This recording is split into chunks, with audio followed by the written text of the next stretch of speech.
Good Wednesday morning, YouTube. How you guys doing today? So I'm sure by now we've all heard about the murder of George Floyd. Well, George's family is starting to speak out. I'm going to play a video of you guys of two of his cousins that grew up with him. Did an interview last night, and here's what they have to say about what happened to George Floyd. I want to say rest in peace, George Floyd. I also wanted to say the time has come for you black men to stand up. I would rather die fighting than just die on my knees with somebody with their knee in my neck. So what are y'all going to do? Your reaction to the 4 officers involved in this incident being fired? Well, my initial response is, that's a start. It's definitely not enough. But I'm glad that it didn't take forever for them to see what everybody else could clearly see took place, and that's that they murdered our cousin. Tara? It's just shocking. I'm happy to hear that they've been fired, but it's not enough. The video is unsettling. It is horrific. Have you watched it yet? Unfortunately, yes, I have. I watched it first thing this morning, and it is unbelievable. Unbelievable to see someone suffer in the way that he did, and to have so many people around asking for them to basically allow him to live. Sharita, have you seen the video? I actually saw the video. Initially, I saw it before knowing that it was actually my cousin. So I saw the video. I think it was Gail King was doing the story. And I just remember thinking how devastating this would be for the family who had lost a family member like this, and that everybody could clearly see it. And then maybe 5 minutes after that, I got the phone call letting me know that it was actually my cousin. I didn't watch it again.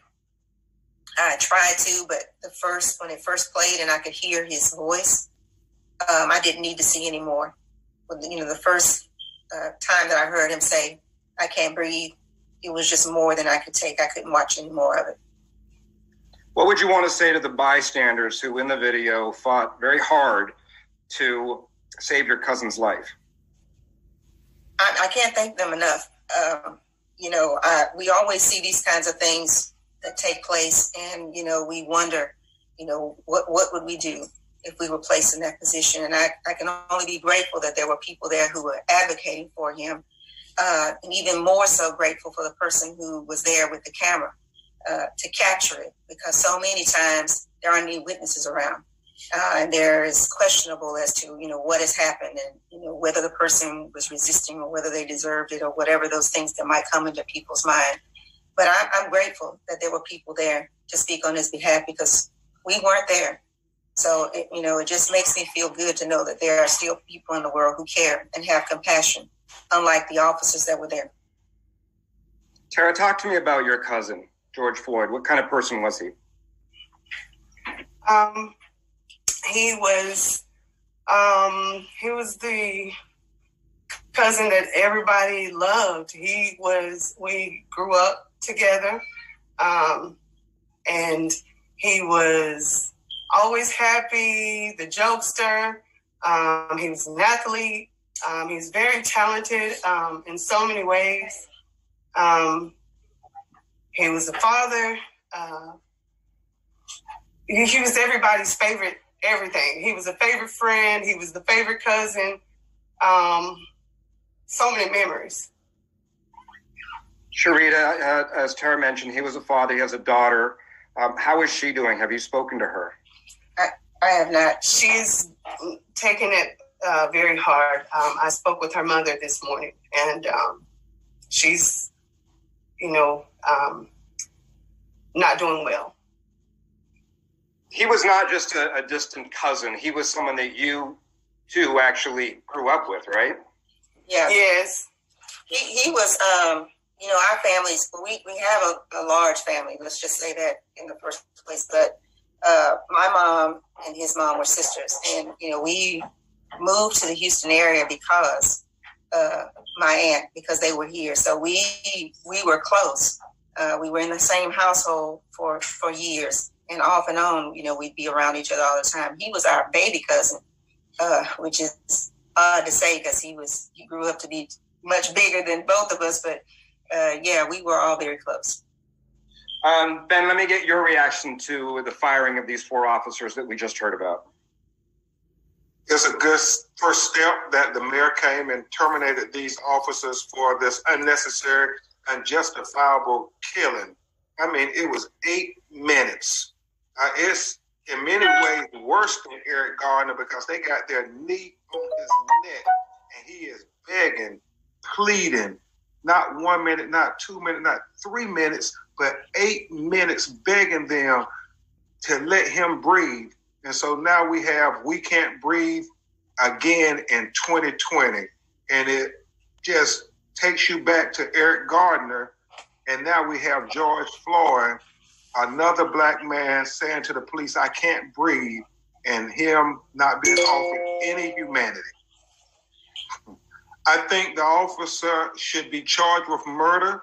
It's clear that he was begged by the public bystanders to take his knee off of George's neck.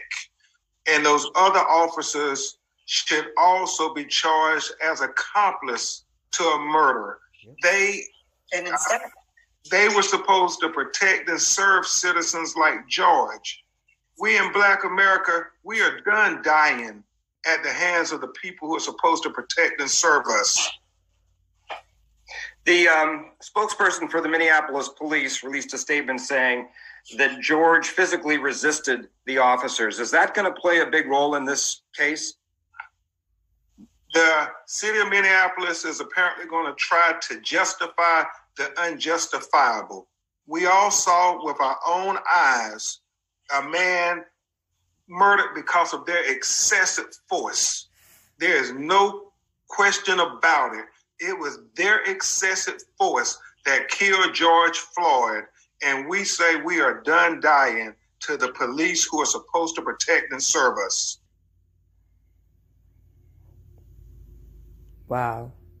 So there was Attorney Benjamin Crump speaking also on behalf of the George Floyd's families, as well as I agree with his sentiments. We are done dying.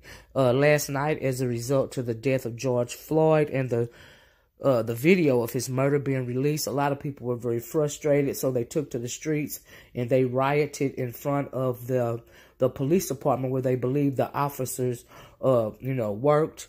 This officer Chavin, we know that they were all fired. Like Ben Crump said, this is a good start, but they got fired, but they are at home in their bed sleep right now. They are not arrested. They are not incarcerated. They have not been charged with any murder. This officer right here is the one that had his knee on George Floyd's neck. He is a murderer. He is a race soldier. He has a hat in this video, this picture right here. The hat says, "Make white great again." Do you see what I'm saying? So is there any reason why, even after George Floyd stopped moving, his foot, he was still burning his knee down on the man's neck. He wasn't even moving anymore, but he was putting all his weight on this man's neck. He is clearly a race soldier. These officers have not been arrested and charged with anything. They were simply fired. They are at home sleeping in their bed, and George is dead. He's sleeping in his grave. He's sleeping in his grave. This is ridiculous. And that is the reason why I guess they went out in the streets and did the only thing they felt like they could do. Some of the citizens of Minneapolis was riot. They felt like that's the only thing that they could do, But will these men be brought to justice? Time will tell. But are we going to be surprised if they aren't brought to justice? No. They were fired. If they're not charged with anything, they could just go to another county or another state and get another job. But like I'm saying, the black man, you have a target on your back. Do you see what I'm saying? I'll never forget the quote that was made in that movie. What was it, Boys in the Hood? When one of the men said, "The hunt is on and you the prey." And he was talking to other young black boys. George Floyd was in his 40s. He was beloved by his family. You know, and even if he was resisting arrest at first, by the time the video started rolling, clearly he wasn't resisting arrest. He wasn't moving. He died asking for his mama and asking to breathe. He said, "I can't breathe." In the video, it shows that they're saying, you know, they're trying to advocate for him. They're saying his nose is bleeding. His nose was bleeding because he was being asphyxiated. He was being smothered to death. And the look on this officer's face clearly shows intent. And so somebody, like I said, somebody dug this picture of him with this "Make White Great Again" hat on. That means he's a race soldier. But you are nothing more than, this is not even a man. This is a monster that you're looking at on the screen right now. This murderer is a monster. That's what he is. That's what he is. And it hurts me to see so many black men online trying to explain the thing away. Trying to not realize what's really going on in this world. So you just gonna lay down and let them kill you with impunity. You're not gonna fight. But when it comes to you getting on black women, or when it comes to you fighting another black man, you got all the bravado in the world. These race soldiers like this is your enemy. This is your target. You know? And you can't go to battle with them all gathered up together. But you know what you can do? You can slow walk them. Okay? In the Bible, it says an eye for an eye and a tooth for a tooth. All right? What are y'all going to do besides bitch and moan about black women? What are y'all going to do? You have no pride, black man. You have no pride anymore. You have no pride. I feel so bad for this family right now. I feel so bad for every black man. I even feel bad for the black men that are afraid. You coming online and you showing your weakness. If you scared, just don't come online and say nothing at all. But you'll come online and say, "Well, it was a hoax. I don't believe this. Well, what really happened?" And blah, blah, blah. That is not going to save you. That is letting these race soldiers know that they scared, they emasculated. We can kill them with impunity and nothing won't happen to us. That is what it's telling them. Where's your backbone? Anyway, I'm very upset by this. And as we should be, we all should be upset by this. This don't make no sense. I'm so sick of seeing this. But my thing is, when are we going to get tired of seeing the Ahmaud Arbery's? When are we going to get tired of doing video after video about the George Floyds and the Sandra Brands and the Trayvon Martins and the Tamir Rices? When are we going to get tired of hearing the Eric Garners? I can't breathe. That is my question to you. Y'all let me know what you think about it in the comment section. When are you going to get off your knees and stand and fight? If you're going to die anyway, you might as well die fighting. Okay? You might as well die fighting. This is ridiculous. They killed that man right in front of the world. They are not even locked up in jail. They're at home in their bed sleeping. You had all these people rioting last night because they're frustrated and they don't know what to do. But what you need to do is fight back. You have a right, a God-given right to save yourself, black man. You don't have to end up this way. If you go die anyway, die fighting. Just don't let these people, these race soldiers, just pick you off like they're picking apples off a tree. There's nothing wrong with pushing back. You have an inherent right, a God-given right to protect yourself. You ain't got to respect them because guess what? They don't respect you. There's no humanity in these type of monsters right here. No humanity at all.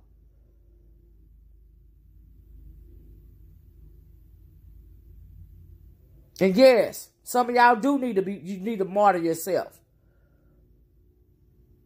Because a lot of you guys have, what are you teaching your black boys?